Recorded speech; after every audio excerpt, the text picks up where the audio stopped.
Hi, my name is Kayla Begay, and my chapter 25 topic is on women's mental health and like how their lives were in the 1950s. And basically, in the 1950s, women were very much expected to be the perfect housewife and uphold these insane standards and have to be the perfect caregiver, the perfect wife, the perfect woman. And it was very mentally challenging because everywhere you see was the perfect woman, how to get your wife to do this, how to get your mom to do this or something. And like many in almost anything, like in newspapers and magazines, it was like shown that women would be the happiest of their life if they would uphold these standards and were the perfect mothers, and just overall embracing the housewife lifestyle. And this caused women to often have the opposite. And although it was very known that they loved their kids and they loved their husbands, that the reason why it was caused the opposite is because like the abuse that husbands would give if these women did not if their wives did not uphold the perfect standard, or if they were heavily criticized by the media by doing something that is not following to their standards.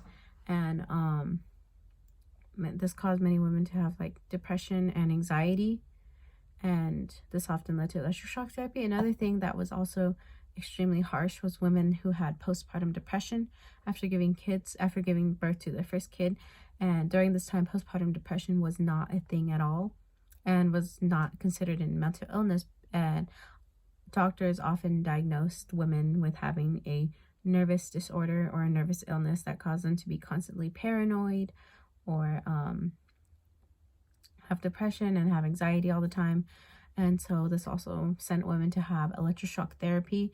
And this was very harsh on them because when they got older and electroshock therapy worked during the time being, because they had it did not come back after they had their second or third kid. And like the husbands were like, yay, she's not crazy anymore.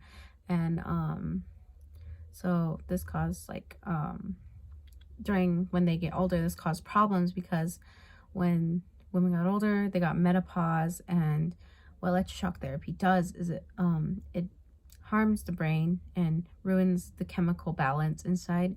And during menopause, the chemical imbalance in the brain and the chemicals of menopause mix together and basically force women to have a worse mental state than when they had postpartum depression. And this often had women become